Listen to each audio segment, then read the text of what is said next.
Y'all should really be proud of the kid because I got 2 videos done today. I really needed the second phone because I had no space in my last phone. So if y'all wanted to know why I disappeared for a few days, that was why. But I'm back at it like I cried. Well, let me not say that because I'm definitely not that. But I'm back.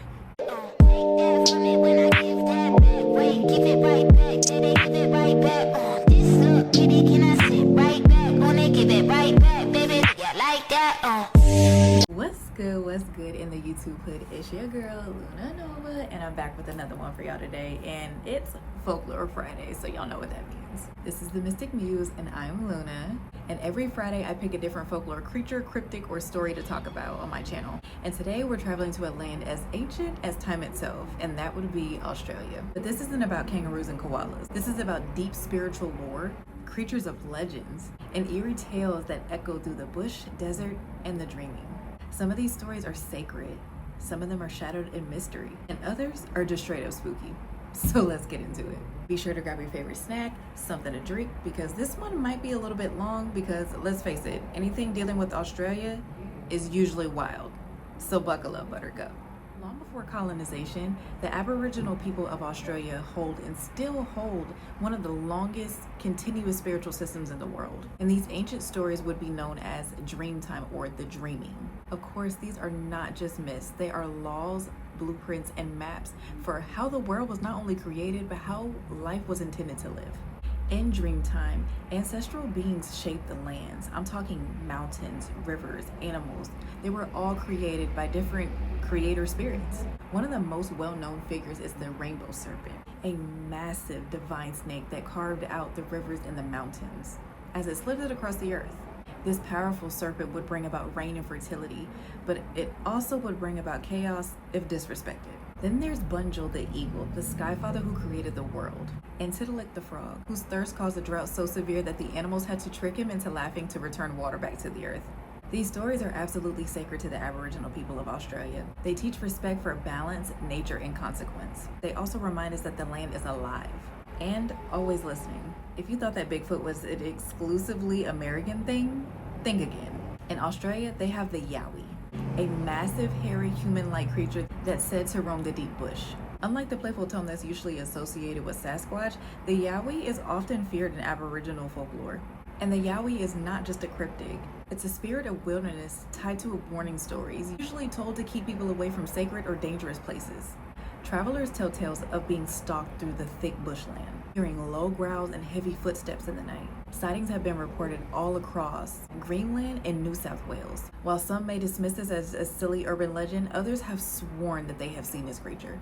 Now here's one that gave me chills the first time I heard about it. The Minman lights. Kind of similar to Appalachian folklore of seeing the brown lights. The Minman are these glowing orbs of light that appear in the Outback, often hovering in the distance, yet they follow travelers for miles. But whatever you do, do not, and I repeat, do not try to follow them.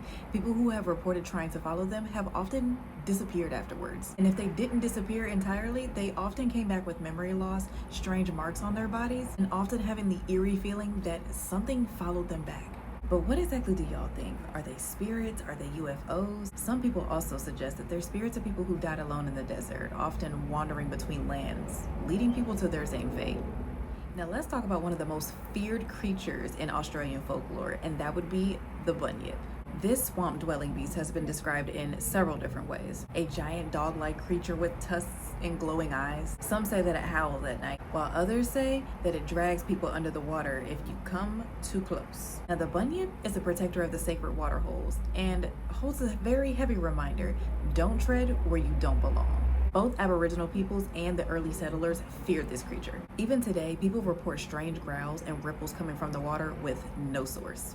Okay, this next one I absolutely had to include because as funny as I thought it was really appropriate to include because it's folklore and little things like this is how folklore is made. So let's talk about drop bears. Now this is a urban legend story that Aussies love to tell tourists. So the legend goes that a vicious carnivorous koala, yeah, say that 3 times fast, drops down from the trees to attack unsuspected hikers. Now of course this is a prank, it's not real, but it honestly speaks volumes to the Australian people and their sense of humor. It's a way of teaching outsiders to not disrespect the land and also to keep your guard up. Stay ready so you don't have to get ready. Now, Australia has its share of haunted places too. Fremantle Prison in Western Australia is said to be full of tortured souls. Monte Cristo Homestead is said to be the most haunted house in Australia, with several reportings of ghostly footsteps, screams, and cold spots. Not something I want to find out about. Even modern films like Picnic at Hanging Rock have spawned real-life conspiracy theories and folklore stories about cursed places and lost girls. Y'all let me know if you want me to go ahead and add this one to the Third Eye movie review list so we can go ahead and break that one down, because now I'm curious. We definitely can't forget about Wycliffe Well.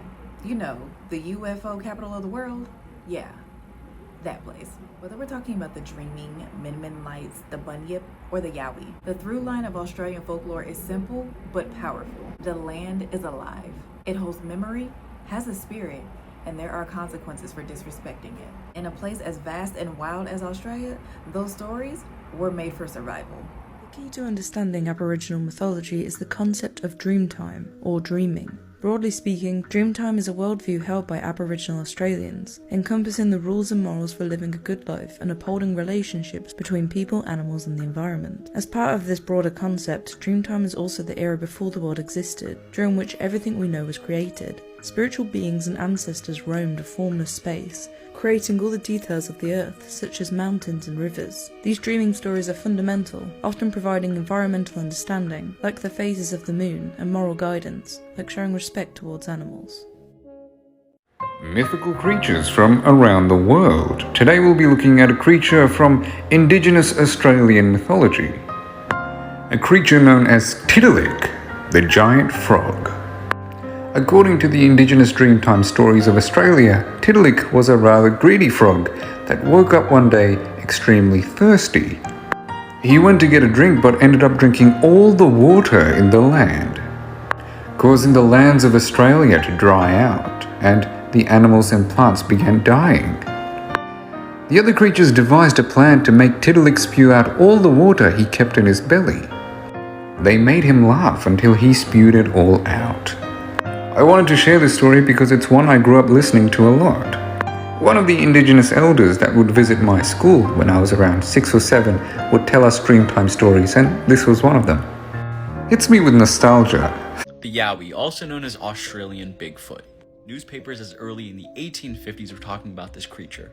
Many referred to it as the Yahoo Devil or the hairy man-ape in the woods. They also used inhumane creature or unearthly creature as well to describe these accounts. The size of these things range from 5 to 7 feet tall. I know I said the 1850s is the first mention of the Yowie in publications, but this goes way back to the indigenous roots. The Aboriginals of Australia talked about the Yowie in oral tradition, so this legend is not new to Australia at all. There is one account that documented the Yowie at 12 feet tall, and if you look up the history of accounts, almost everywhere in Australia that there are people have encountered the Yowie. So assuming this thing is real, it's probably a species and there's just multiple Yowies out there. They're all kind of ranging in different heights and behaviors. Most people describe the Yowie as shy and timid, and others report that this thing is extremely violent and will rip your limbs apart. And obviously, with these creatures, you'll find footprints. The footprints on this were inconsistent. All the toes were different lengths on each foot. Usually when people find Bigfoot footprints, they're pretty uniform on both feet, but with the Yowie, it's really different on each foot. It's really weird. What do you guys think about the Yowie? That's a Minman light right there. Oh, you go on now.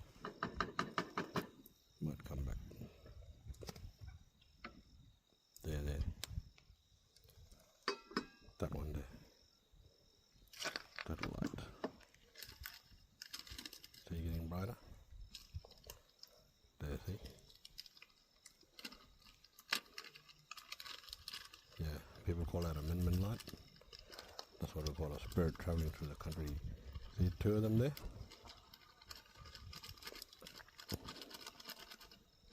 It'll disappear soon. They just come and checking us out. They're like million people in the country. Yeah, see the 2? One above the other there.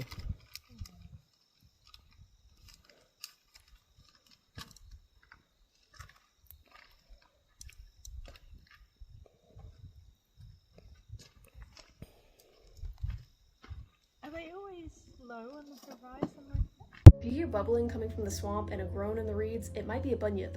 The Bunyip lurks deep in the swamps of Australia, and it's ancient and hungry. They say it's part water spirit and part predator. There's been many different reports on what it actually looks like. Some say it has a long neck like a serpent, and some say it has a dog-like face with tusks. So the description changes depending on who's telling the story. And the Bunyip doesn't growl at you, it lets out this weird moaning noise before it grabs you and pulls you under into the swamp. It's said to guard sacred waters and punishes people who don't respect the land, or those who come too close to its lair. There's been stories of livestock vanishing and campers disappearing, and just all-around strange disappearances.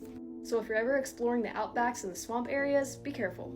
The Bunyip just doesn't want to be seen, until it's too Martha late. Rendell was the only woman to be hanged at the Fremantle prison, and what she did was pure evil. These are the ghost stories from our own backyard, so sit down, dim the lights as I tell you about Australia's evil stepmother. Martha Rendell was said to have been the mistress of Mr. Thomas Morris, and after an unhappy marriage with his then wife, Sarah Morris, they moved to Western Australia for a fresh start. However, it wasn't meant to be, and when Sarah moved out of the home, Martha immediately moved in. This was the start of her wicked plan of events. She was cruel and had a vicious temper, and would often beat Mr. Morris's 5 children. She also forced the children to call her mother. While in her care, 3 of the 5 Morris children, Annie, Olive and Arthur, who were between the ages of 7 and 15, mysteriously died. All 3 children complained of a sore throat, and they all passed in a span of a year. Martha was said to have murdered the children by swabbing spirit of salts on the back of their throat, convincing them that it was medicine. This would inflame the throat, causing slow and agonizing deaths. However, Martha always claimed that she was innocent and that she was actually treating the children for diphtheria. The children were seen by multiple doctors during their illness, but only one suspected foul play. Martha Rendell's crimes only came to light in April 1909, when George Morris was reported missing, and he was eventually found at his actual mother's house. He explained that he ran away because his stepmother killed his siblings and was now trying to poison him, as he drank a cup of tea made by her and complained of a sore throat. The police were suspicious of Martha as she had purchased large quantities of spirit of salts during the period of the children's illnesses, but not since the last death. The children's bodies were examined, and autopsies showed that there was poison inside of them. A witness also came forward during the trial. A neighbour claimed that she had seen Martha Rendell swabbing the back of Arthur Morris's throat through a window, and that she had heard his screams for help before he died. Martha Rendell was convicted and charged with the murder of the 3 Morris children and was executed at the Fremantle prison in October 1909. She was buried at the Fremantle cemetery, in the same grave where serial killer Eric Edgar Cook was buried on top half a century later. The father, Thomas Morris, was also charged with the murders, but was eventually cleared. Although he purchased the poison that was used on the children, he did not know of Martha's intentions. Martha is now said to be one of the spirits that haunt the Fremantle prison. It is believed that her ghost appears in this chapel window that overlooks the prison yard. There is a strange staining on the glass of the window that bears a striking resemblance to her profile. The impression can only be seen on the outside of the window and at certain times of the day, but from the inside, the window appears totally unmarked. This homestead is said to be Australia's most haunted house. These are the ghost stories from our own backyard. So sit down, dim the lights, as I tell you the story of the ghosts of Monte Cristo. The Monte Cristo homestead is located in Junee, New South Wales, and is said to be haunted by over 10 ghosts. The story of this house begins when it was built in 1885 by Christopher William Crawley. Christopher, his wife Elizabeth, and their 7 children all lived together in this late Victorian-style homestead. But tragedy first struck in 1910 when Christopher Crawley passed away in the home. He died from blood poisoning due to an infected carbuncle on his neck. Elizabeth did not recover from her husband's death and withdrew from society. She locked herself inside the house, where she built a chapel in the attic. And in the 23 years between her husband's death and her own death, she only left the house twice. Elizabeth Crawley died in 1933 from a ruptured appendix at the age of 92. The ghosts of Christopher Crawley and Elizabeth Crawley are said to still reside in the house. And Mr. Crawley can be felt in the room in which he died in. He is said to have a neutral presence, while Miss Crawley is said to be harsh and cold. She is said to rule the house, and if she doesn't like you, she will make you aware of that by causing extreme temperature drops, and some people have even felt an icy cold hand on their shoulder. It's obviously very sad, and the circumstances behind it are sad as well. It's a very eerie place now. It's completely abandoned. It's just a ghost town. Welcome to Wycliffe Well, population 0, a once thriving roadhouse that claimed to be the UFO capital of Australia. Its former owner devastated at its current state, deserted and ransacked. To have it destroyed is just heartbreaking. When Wycliffe Well flooded in 2022, its owners, franchisees of United Petroleum, evacuated to the Devil's Marbles Hotel just up the road. The damage was so significant, they have since been unable to restore Wycliffe. It's great for us, but, it's such an asset that the territory is lost. Tourism Central Australia says it's unlikely the intergalactic roadhouse will regain its halcyon days anytime soon. The dollars out there for investment are not like they were, and so I would be hopeful, but at this stage, it is a difficult environment. So for now, it remains a hollowed-out husk in the outback, languishing in disrepair. Kick back and let's have a little bit of fun with this one, legends, as I tell you one of Australia's most wild, outlandish stories, which is of the Bunyip. I know, it sounds so stupid. Bunyip. Sounds like Paul Bunyip. So the word Bunyip can be traced back to the Wemba or Wagaya language from southeastern Victoria. Apologies if I've got those words wrong. So the word Bunyip comes from the Aboriginal Dreamtime, and essentially that word relates to evil spirit or devil. Like all folk tales, the lore changes, the characteristics and description change. Throughout this entire tale, though, the Bunyip has always been related to being amphibious and staying around lagoons, rivers, dams, creeks. Essentially, what skyrocketed like all the stories of the Bunyip and everything like that was when the European settlers came to inhabit Australia, they were told stories of these creatures. Now, essentially what they did was they just related it to another Australian animal that they hadn't discovered yet. So these Europeans pretty much went, yes, Australia is fucked and full of animals trying to kill us. This Bunyip thing checks out. This sounds accurate. There's been so many accounts from people that have said, we've seen the Bunyip, we've seen the Bunyip. One of the more famous ones, though, is from William Buckley. For 30 years, while on the lam from the law, Buckley ended up living with a group of indigenous people referred to as the Wathaurong. Again, sorry. In Buckley's accounts, he stated that he ran into the Bunyip so many times. He would only ever say that he could see its back lurking from the water, but it had dark feathers around it and was seen in the Barwon River and, wait for it, and in Lake Mudawari. Guys, there's so many bloody accounts of these things and they change every time. This feels so stupid talking about this. So the Bunyip has made so many appearances in 19th and 20th century literature, it is built into Australian culture and legend. Much like the Yowie, what do we think? Do we believe in the Bunyip or not? Can someone in Australia please explain to me what this is? There's a creature sitting in this tree right behind me, and I'm going to show you in just a minute. It was submitted by one of my followers from Australia, so I need your guys' help. If you're from Australia, fill me in on what's going on here. If you haven't watched the last few videos I've shared with you guys from Australia of demonic looking creatures, witch, La Llorona looking creatures, and now this thing, I need some answers. Again, this was submitted by one of my followers. It's supposed to be from an Aboriginal community. I'm not sure, but is this some sort of witch that is known to be in Australia? I'm really invested now. Like, I had never really researched Australian culture or hauntings, but this is some of the creepiest stuff that I've ever seen. If you're from Australia, or anywhere for that matter, but if you're from Australia or you know anything about Aboriginal culture, folklore, what is this thing? And tell me some of the other hauntings or entities that are out there. Let me know this in the comments, and if you have any kind of paranormal evidence you would like to share, any story, picture, or video, my email is listed in my bio. Thanks for watching. Have a great day. God bless. When people talk about Australia, they love to highlight the beaches, the accents, the kangaroos. But you rarely hear them talk about the blood beneath the soil. Because Australia is just like the US. It wasn't discovered. It was invaded. And the first thing they tried to do was wipe the oldest living culture off the face of the earth. So let's back up for a second.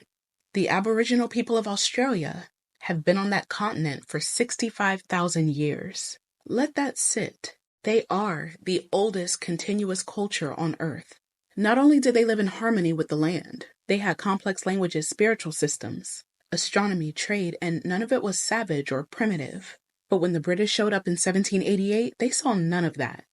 They saw a land they wanted and people they thought didn't count. So they claimed the land as nobody's land, like people weren't already living there.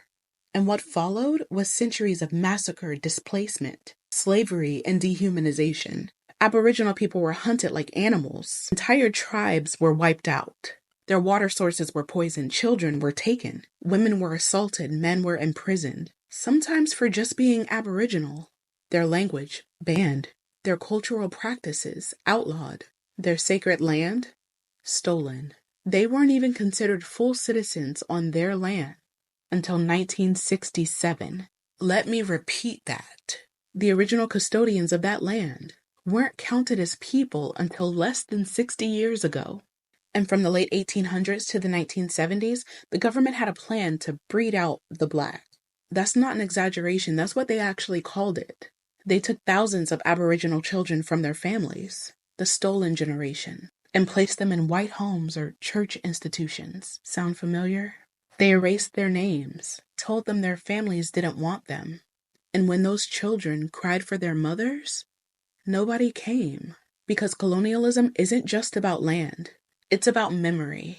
And they were trying to erase it all. So when you hear people talk about Australia like it's just another Western paradise, know this. There's blood in the soil and trauma in the air. And the world is still catching up to the truth. Because Aboriginal people didn't just survive genocide. They preserved the oldest culture on the planet through it. And that's resistance. That's legacy. That's a miracle that colonizers couldn't kill, no matter how hard they tried. I hope you enjoyed this evening's mystical tour through Australian folklore. And don't forget, this episode of Folklore Friday, or any episode of Folklore Friday, isn't just a story. It's culture, resilience, and ancient wisdom passed down through stories, from one generation to the next. So go ahead and drop a boomerang in the comments if you learned something new, and let me know which one of these stories was your favorite. Let me know which one of these legends creeped you out the most, and if I missed one, let me know down in the comments so I can make a part 2. So until next Friday, respect the lore, respect the land, stay prayed up and protected, and as always, Luna loves you. When I give that back, wait, give it right back, did they give it right back? This up, baby, can I sit right back? Wanna give it right back, baby, yeah, like that,